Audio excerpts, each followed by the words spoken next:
Bom, hoje essa data é tão importante para nós que nós não podemos deixar de falar nesse assunto, até porque ainda há irmãos em Cristo que ainda não conseguiram se libertar da festa pagã que muitos fazem, transvestido de nome Páscoa, porque a Páscoa cristã não é essa Páscoa aí que as pessoas estão comemorando hoje, de chocolate, de tantas coisas mais que se fazem, e nós vamos ver na Bíblia o significado dessa palavra Páscoa, o significado. Abra sua Bíblia aí no livro de Êxodo, que é o segundo livro da Bíblia.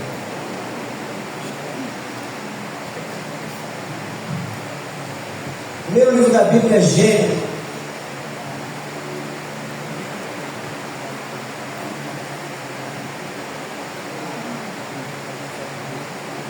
Êxodo, capítulo de número 12.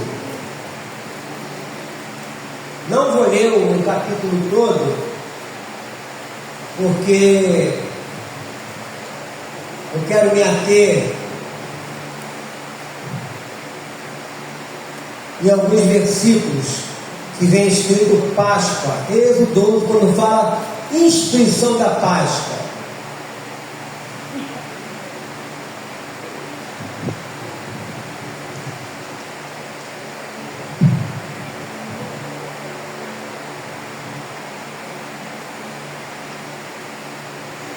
Versículo 9, fique de pé. Êxodo capítulo 12, versículo 9. Eu vou pulando daqui a pouco. Diz assim: não comereis do animal nada cru, nem cozido em água, porém assado ao fogo, a cabeça, as pernas e a frissura. Nada deixarei dele até pela manhã. O que porém ficar até pela manhã, queimá-lo-eis. Desta maneira o comereis: lombo cingido, sandália nos pés e cajado na mão. Comê-lo-eis à pressa. É a Páscoa do Senhor. Querido Deus, eu quero te louvar, te bendizer pela tua palavra lida aqui. Fala aos nossos corações, Deus, e nos ajude na compreensão e no entendimento. Como teu oral, eu peço a tua ajuda também, que eu não acrescente nada, não tire nada do que está escrito aqui, Senhor, mas tudo que eu falar e fizer seja para a honra e glória do nome santo do nosso Senhor e Salvador Jesus Cristo. E que todo amém? Poder sentar.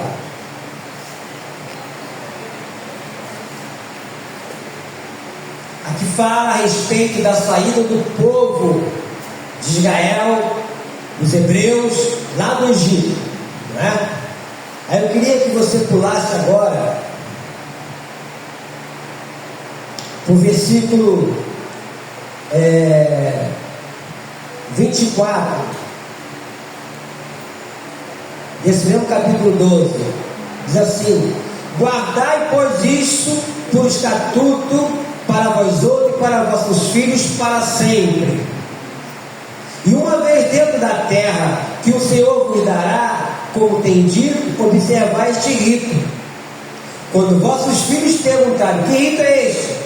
Respondereis: é o sacrifício da Páscoa ao Senhor, que passou por cima das casas dos filhos de Israel no Egito, quando feriu os egípcios e livrou as vossas casas. Então o povo se inclinou e adorou. E foram os filhos de Israel e fizeram isso, como o Senhor ordenara a Moisés e Arão, assim fizeram. Então o significado da palavra Páscoa quer dizer passar, ou passar por cima.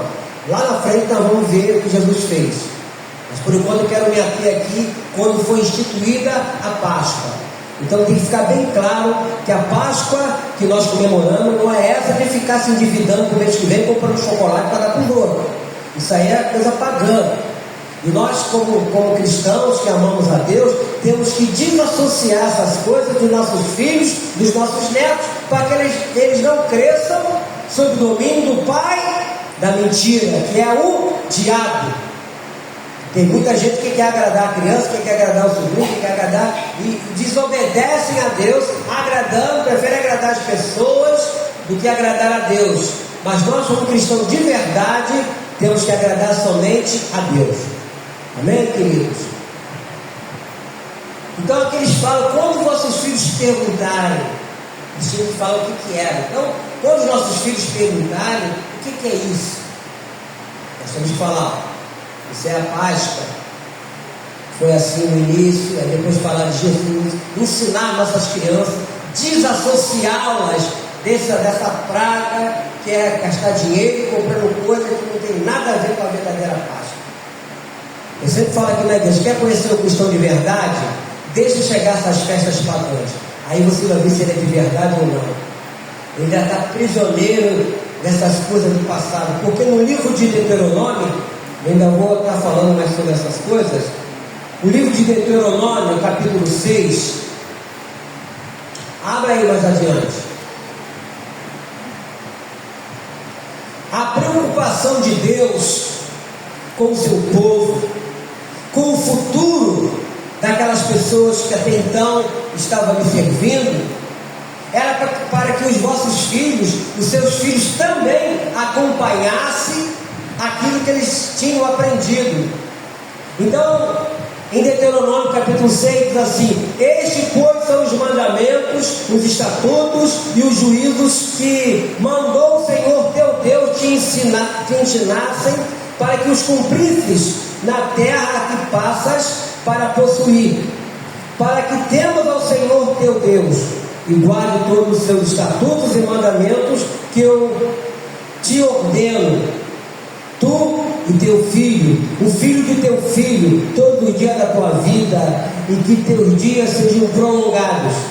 Ouve, pois, ó Israel, e atenta em os cumprires, para que bem te suceda, e muito te multipliques na terra que mana leite e mel, como te disse o Senhor Deus de teus pais. Ouve, Israel, mais uma vez eu falando, o Senhor nosso Deus é o único Senhor. Amarás, pois, o Senhor teu Deus. Olha só o mandamento. Amarás, pois, o Senhor teu Deus de todo o teu coração, de toda a tua alma e de toda a tua força. Estas palavras que hoje te ordeno estarão no teu coração. Tu as inculcarás a teus filhos, e delas falarás assentado na tua casa e andando pelo caminho, e ao deitar-te, ao levantar-te, também as atarás como sinal na tua mão, e te serão por frontal entre os olhos, e escreverás nos umbrais da tua casa e nas tuas portas. Era o que eles tinham, não tinha a internet, não existia nada que nós temos hoje. Hoje, com toda a facilidade que temos, as pessoas continuam escravas da festa pagã. Não consegue desassociar daquilo que é mentira, como o Natal, que ainda bota lá o pendurado na sua porta, o Papai Noel, deixa Jesus de lado.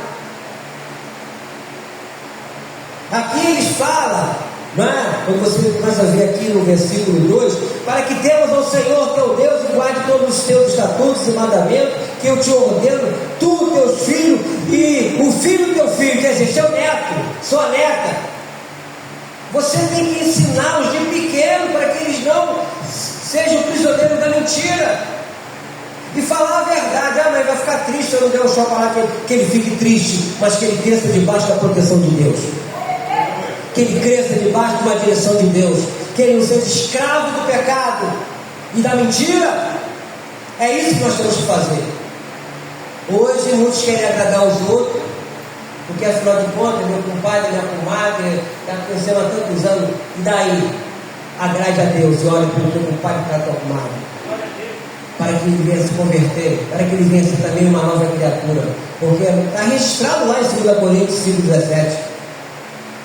Aquele que está em Cristo, nova criatura é. As coisas velhas passaram e tudo se fez novo. Mas tem muito cristão que as coisas velhas continuam na vida deles. Eles não conseguem. Eu fico pensando, meu Deus, é só orar a Deus, querido. Peça perdão a Deus e olha, Senhor, tira isso de mim. Porque eu fiz isso quando eu me converti. Tudo aquilo que eu fazia no passado, que eu achava bom e era bom, eu pedi, Senhor, tira isso de mim. Eu não quero mais ter vontade para essas coisas. Eu quero te amar de todo o meu coração, como está escrito aqui, ó, com toda a minha força, com todo o meu entendimento. Tira isso de mim, Senhor, tira isso de mim. E pedir a Deus. Mas agora, se a pessoa não pedir, o dia vai ficar um rodo, vai dar uma coisinha. Não tem nada a ver isso, não. É só hoje só. Isso não vai fazer mal nenhum, não. Faz. Como eu falei outro dia, nem a Sara nem o Juninho nunca comeu no doce do seu Paulo Daniel. E nós recebíamos lá em casa. Nós não deixávamos comer. Eles nunca tiveram esse desprazer de comer essas coisas. Porque são comidas sacrificadas a quem? Aos demônios. E Deus fala assim: eu não quero que vocês sejam associados aos demônios. É muito claro. É muito claro isso. Você tem que começar de pequeno a ensinar. Agora, se começar a liberdade, vai deixar. Vai interessar uma coisinha, senão vai chorar. Vai. A conta chegou a hora. Pois bem, amados irmãos, qual o significado, então, da Páscoa para nós cristãos? Eu vejo que a Páscoa cristã, ela celebra a ressurreição de Jesus Cristo após a sua morte na cruz, representando a vitória da vida sobre a morte e também o pecado. E como eu tenho falado aqui, é a festa mais importante no calendário cristão, mais do que o próprio Natal, porque não tem uma referência na Bíblia que deveríamos comemorarmos o nascimento de Cristo, mas a morte. Lembrava da morte até que ele venha. Ou seja, simboliza a passagem da morte para a vida eterna. Aí eu vou fazer um paralelo lá que nós lemos aqui no livro de Êxodo. O anjo passou aonde estava o sangue nos umbrais da porta, não houve mortandade. Então, passou por cima. Então, o significado da Páscoa judaica é passar por cima. Jesus passou por cima da morte. Ele venceu a morte. Ele passou da morte para a vida. E nós em Cristo também vamos passar da morte para a vida. Essa é a Páscoa cristã. A ressurreição do nosso Senhor Jesus Cristo é a renovação da esperança, da libertação espiritual e da nossa redenção. Jesus é visto como o Cordeiro de Deus que se sacrificou na cruz para pagar pelos pecados da humanidade, trazendo reconciliação com Deus. Eu, quando olho para a cruz, eu até me emociono, meu irmão. Por isso que eu sou muito radical com essas festas pagãs, que ainda tem crente que se curva a ela, se deixa levar por ela, que faz aquilo que Deus não ensina para que não fizesse, continua ali, não consegue largar aquilo. Olhe para a cruz, veja o sacrifício de Jesus que morreu por mim e por você. Valorize quem você é e quem é o seu Deus, e não se deixe levar por esses argumentos mentirosos deste mundo. A nova vida em Cristo, meus irmãos, é a nossa esperança. Ela representa um convite à renovação espiritual, deixando o modo de vida antigo, ou seja, o pecado, para viver na verdade de Deus e no amor de Deus. Páscoa significa para o cristão passagem, simbolizando a transição da morte para a vida. Então a palavra Páscoa é a passagem da morte para a vida. Nunca foi, nunca será chocolate, coelho, nunca. Se você ainda faz isso, peça perdão a Deus e volte para Ele. Ele está com seus braços estendidos, esperando o arrependimento. E que você faça isso um pouco antes, porque a conta chega uma hora. Abra comigo no livro de Mateus 27. Ele começa toda aquela trajetória da crucificação. Mateus 27, versículo 62.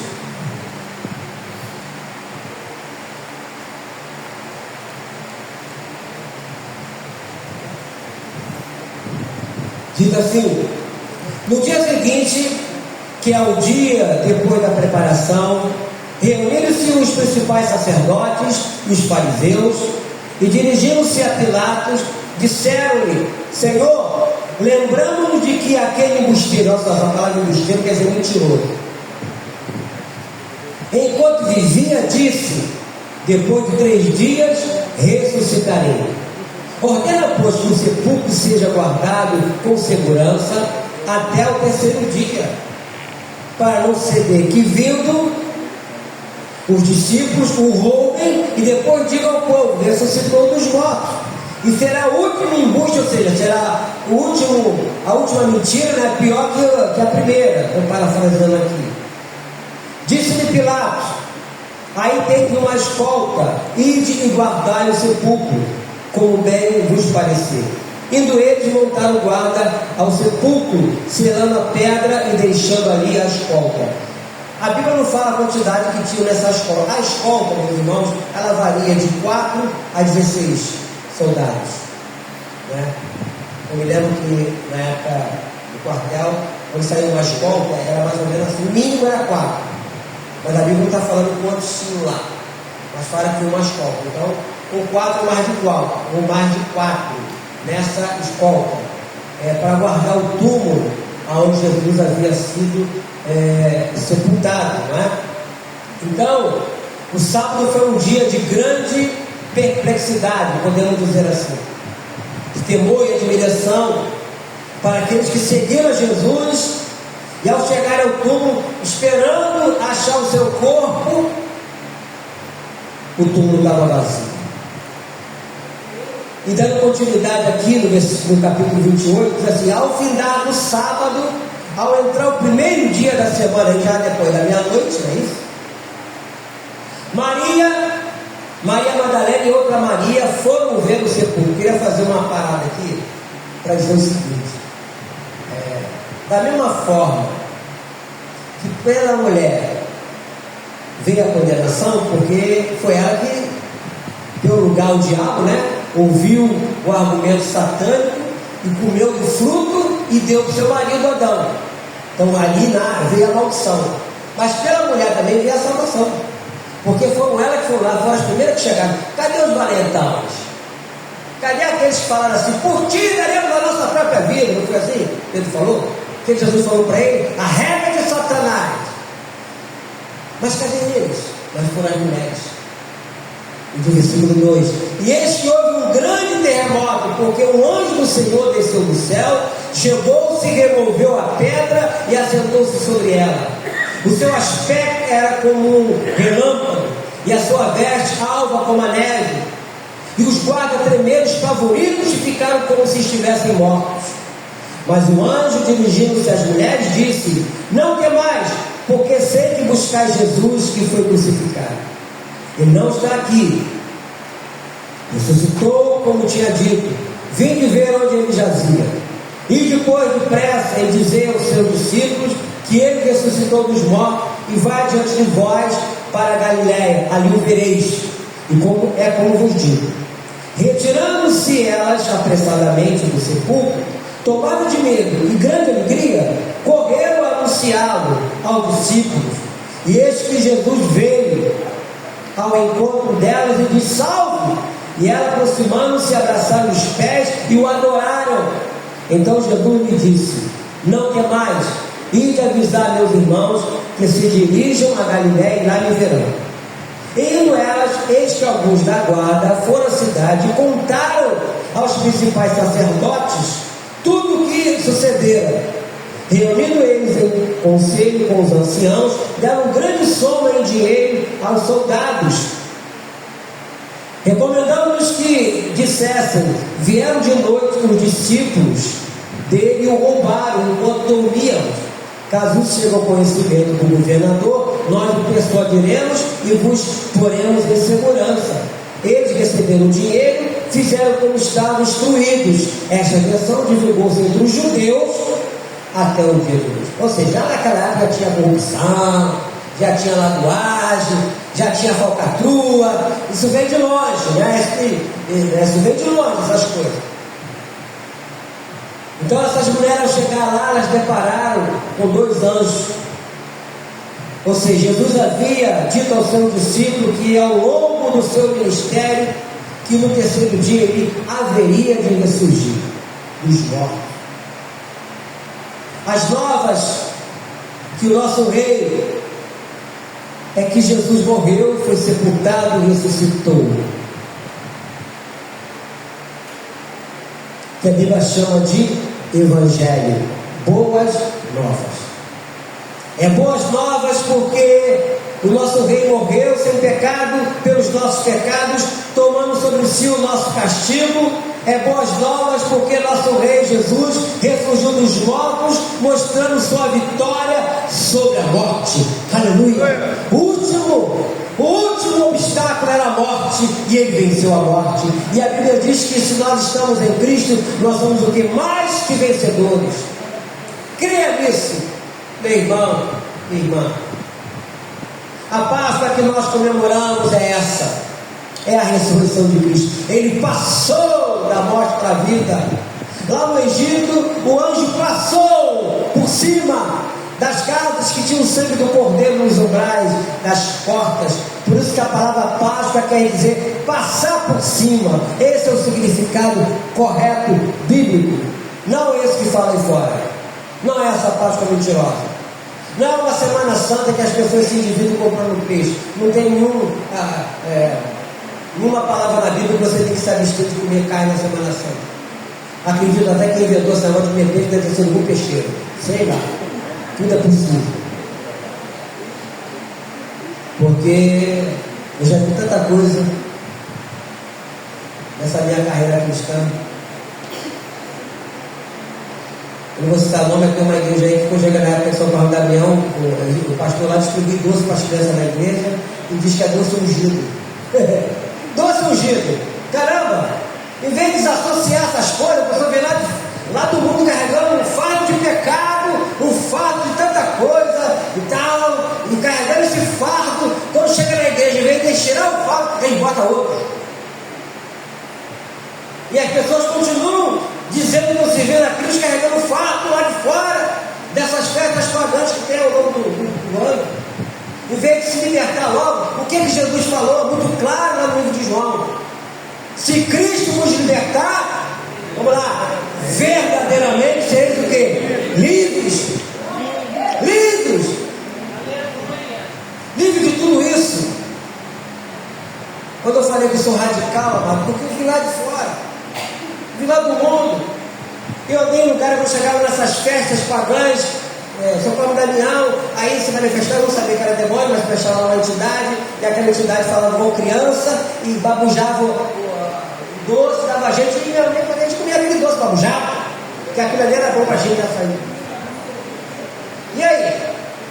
Aí você se liberta disso, se liberta de outras coisas, chega na igreja, vai fazer a mesma coisa, vai copiar aquilo de lá, meu irmão, como muitos faz aí.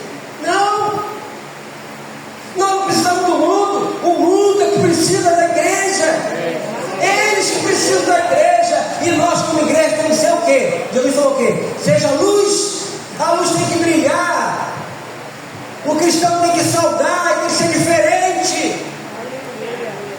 Mas tem pessoas que não conseguem. Continua indo, vivendo uma vida pagã. Aí chora, cantando hino, fala um monte de coisa, esparafatório. Na hora dele mostrar quem ele é e quem é o seu Deus, olha a porta. Olha a porta. Porque quer agradar o filho, quer agradar o filho, quer agradar a filha, quer agradar a neta, quer agradar o seu bastante. É nessa hora que você tem que se posicionar. Eu gosto muito de uma frase que é usada aqui no encontro feminino, vocês não sabiam qual é a frase. Mulheres posicionadas. É isso aí, meu irmão.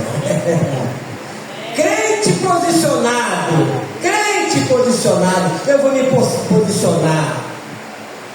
Eu quero Cristo na minha vida. Eu não abro mão disso. Mas eu não quero Cristo na minha boca, não. Eu quero Cristo 100%. Toda a minha vida. Onde quer que eu for, onde quer que eu estiver, eu quero Cristo. Onde eu puder falar, eu vou falar de Cristo. Eu vou falar de Cristo. Eu não vou me esconder. Não tem essa conversa fiada quando alguém pergunta: você é cristão? Mais ou menos. Que mais ou menos a conversa? Eu sou 100% Cristo. Mesmo que a maioria fique contra. Não importa. Deus não está à procura de maioria. Deus está à procura de crente sincero. De irmã sincera, de irmão sincero. Não é a maioria. Por isso que a Bíblia fala: muitos serão chamados, mas poucos serão escolhidos. Que nós sejamos esses poucos escolhidos, meu irmão, minha irmã. E hoje é um dia muito especial. Para mim é a data mais importante, não somente no calendário cristão, mas de toda a humanidade. Porque dividiu a história em duas partes. Antes e depois de Cristo. Então, aquelas pessoas que não amam Jesus, não conhecem a Cristo,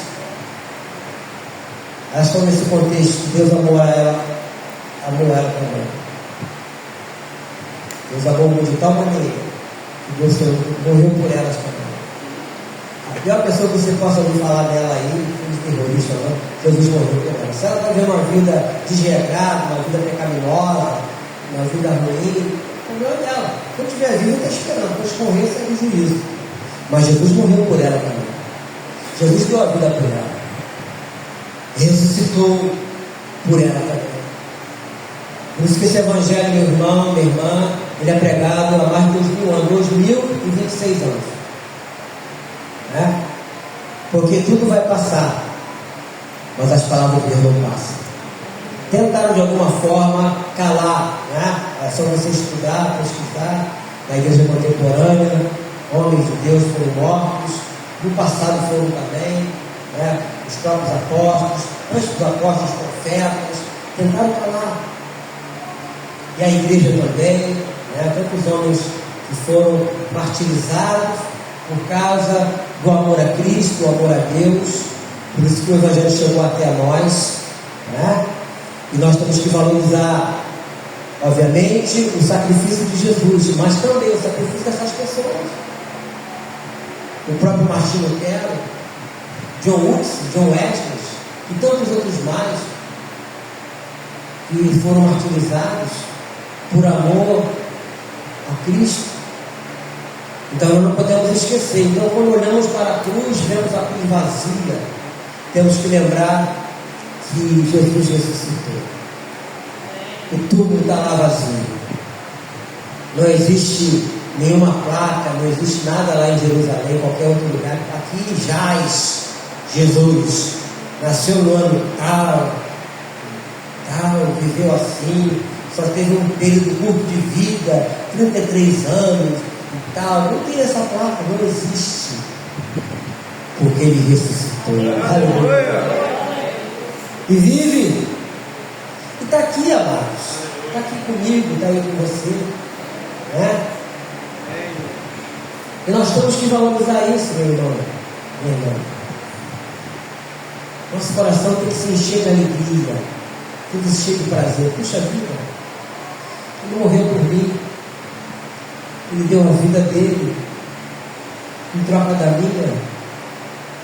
Por isso que não vale a pena nós trocarmos isso por qualquer juderia aí fora, qualquer coisa vazia, qualquer argumento satânico que é um engodo, que engana as pessoas que nessa época ficam mais ricas do que a nação, dono de fábrica de chocolate, dono de supermercado, dono de lojas, e vai por aí afora.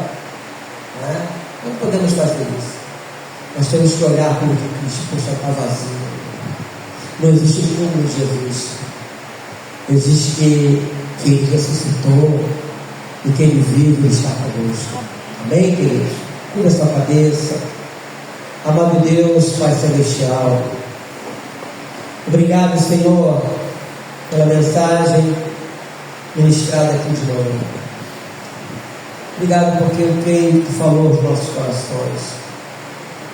A minha oração a Deus, que o Senhor nos ajude para que possamos colocar em prática tudo que foi dito aqui. Que a nossa vida não seja uma vida dupla. Uma hora estamos na igreja te adorando, te servindo, outra hora estamos fazendo a vontade do diabo, envolvido com a festa pagã, seguindo o ritmo desse mundo. Meu Deus, tenha misericórdia de nós, e ter sabedoria para lidar com as coisas adversas.